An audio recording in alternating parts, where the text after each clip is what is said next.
Hi, this is Ted Kelly with another Ted's Hospitality Minute. Hey, today we've got a super great guest on. His name is Dr. Jeffrey O. He's with the International Hospitality Institute, and he's going to come on and talk a little bit about his organization, some of the things that are going on there, and all of the great things that are coming up in the future. Dr. Jeffrey O, how are you, sir? I am doing terrific, Ted. It's an honor to be on your show. You do really excellent work. I've followed your podcast with quite some interest in the past couple of months, and I'm honored to be invited to be a part of it. So thanks for having me, and I appreciate the lovely introduction. Well, hey, we appreciate you giving us a few minutes of your time. We're always trying to expand our network of guests, and we're always interested in hearing about their different backgrounds, how they got into hospitality, and all of the great things that they're doing, and how they're obviously faring through this Mhm. pandemic. So Yes. why don't we start by letting you tell us a little bit about you, how you got in the hospitality world? I started working in hospitality years and years ago. Don't want to date myself, but it's been a little bit. I started out working at the front desk, and I worked as a front desk agent, and then moved to other departments. Interestingly, my first job was at a Marriott property. I had a really great experience starting off my hospitality work with a Marriott property. So enjoy working at the property. Eventually moved up and became, a department head, and then left that particular property and went to another property.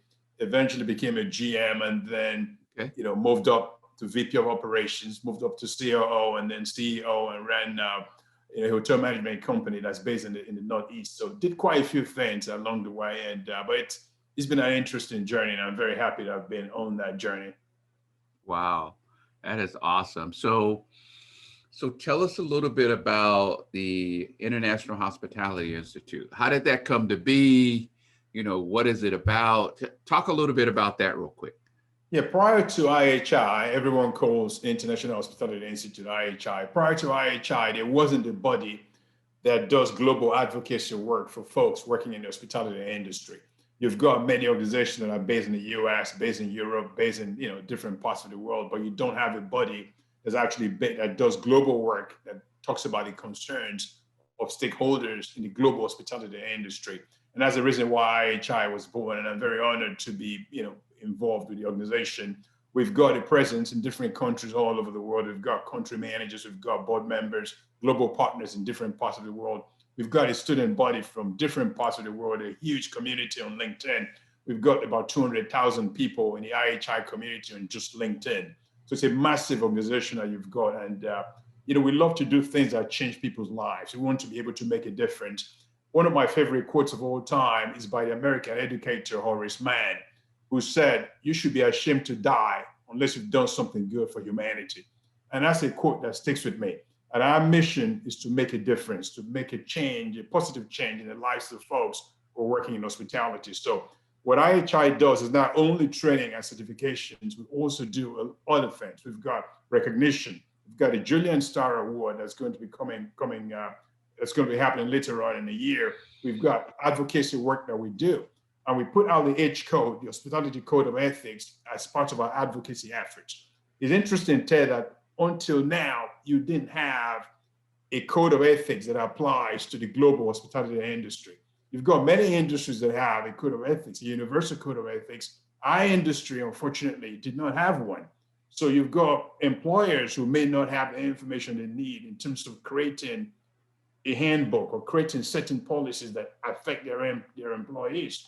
So we came up with the Hospitality Code of Ethics, which is really a massive project. It's posted on IHI's website, internationalhospitalityinstitute.com. It's got a ton of information. It talks about how hospitality stakeholders need to treat each other. How should you, as a hospitality employee, treat another employee? How should you treat a vendor? How should you treat your employer? What are your ethical obligations or responsibilities to your employer? And conversely, what are your employer's ethical obligations to you? Great, Things like fair pay, equity, inclusion, great. diversity, fair treatment, all of those things are involved in the H code. So you're creating a worldwide standard.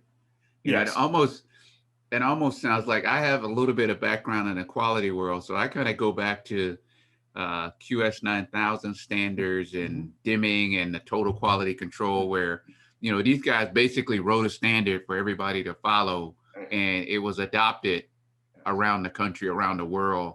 And if you talk that language, Yes. right? If you talk that language, and everybody automatically knew where you were. Yeah. So it almost sounds like you're setting a worldwide standard that, no matter where you go, Yes. if somebody mentions, well, we follow the H code, Yes. that kind of automatically gives them a reference point. So that's excellent, because I have not, in my time of being in the hospitality world, have not heard of a standard such as this for a worldwide barometer. So great work there.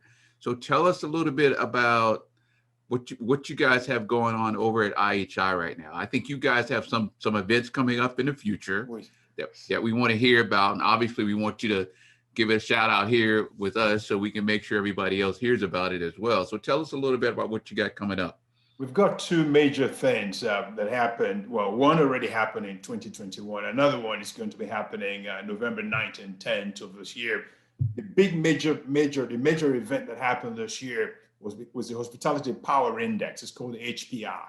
And that's a listing of the top 50 hospitality influencers globally and in the USA. So that particular index, HPI, was released in May of this year. So big event, top people in the hospitality industry, global top leaders in the industry are represented on the HPI. So that was a massive event that happened in May. The next big event is going to be the Global Hospitality Summit, which is going to happen November 9th and 10th of this year. It's a virtual event. We're going to have thousands of people attending the event from the hospitality industry. And the event is going to be streamed to easily over 1 million people globally. So the biggest hospitality event that's going to take place in 2021, you're going to have about 60 speakers, thought leaders drawn from different countries of the world, the US, the UK, Denmark, Germany, Africa, name it, different continents, different countries are going to be involved in the event. And it's going to address different topics that are really important to our industry. You're going to have about 15 speaker panels. So massive event. The website will be the globalhospitalitysummit.com. The website actually will be launched by next week. You're going to be able to see the speakers, see the topics, see the lineup, sponsors, all of that is going to be ready by next week. And so that's coming up. There's a lot of excitement about GHS 2021, and we hope that you will be, dialed into the event to participate. And it's free. It doesn't get better than that. It's absolutely free. IHI is sponsoring the event. There's absolutely no fee for participation to people who attend. Right.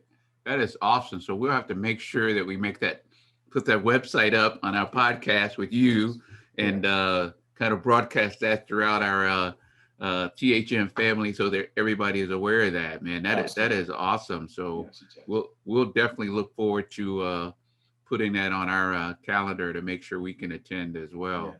So love to have you there. Yeah. So tell us a little bit about so as far as the pandemic has gone for the folks that you've been able to engage in the hospitality world from a worldwide perspective. What can you share with us about how other parts of the world have dealt with the pandemic from a hospitality perspective? If you, I tell you, Ted, it's been a very difficult time. Lots of lives are changed, not in a positive fashion by COVID-19. It's tough to talk about. It's been very difficult for lots of folks working in our industry. The good news is that we're coming out of it, not only in the US, but in other countries. Now, we've got students in some other countries that are still more challenged than folks in the US, because you've got countries. I was speaking to a particular colleague of mine from Nepal, one of our students, and he was telling me, he said, listen, I took the COVID vaccine. I took the first shot. I've not been able to take the second shot. It's been several months, way past the 21 days or so that's recommended, and I've not been able to take the second shot because my shots are supposed to come from India. India's got its own issues right now that it's contending with, and I've not been able to take my second shot. So his parents are in a similar situation. So there are countries that are still grappling heavily with the issue of COVID-19. The US has recovered much faster. Parts of Europe have recovered much faster. But you've got some countries that are still very much challenged because they still don't have the vaccine access. They still don't have this particular gentleman was telling me when I spoke with him about 3 weeks ago that they still had closures. They still couldn't. He was at home. He couldn't go to work. his business was still closed. So there are folks who are still heavily impacted by COVID even now. The US has seen a much quicker recovery. Europe has seen a much quicker recovery, but you've got some developing nations that are still struggling quite a bit with the effects of COVID. And it's just painful because lives are being changed and have been changed in ways that are just very difficult, for families and just everyone. So it's been very tough on many folks. Yeah, it's my hope that maybe us, over here in the U.S. can figure out a way to try to get some vaccines distributed to some of the developing countries because, believe it or not, we've got some folks that are still not wanting to take the vaccine, and then you've got developing countries that need the vaccine, right? So it makes a interesting concept, if folks don't want to take the vaccine, but that is something that I'm hoping is going to get better for not just the U.S. but for everybody, and Agreed.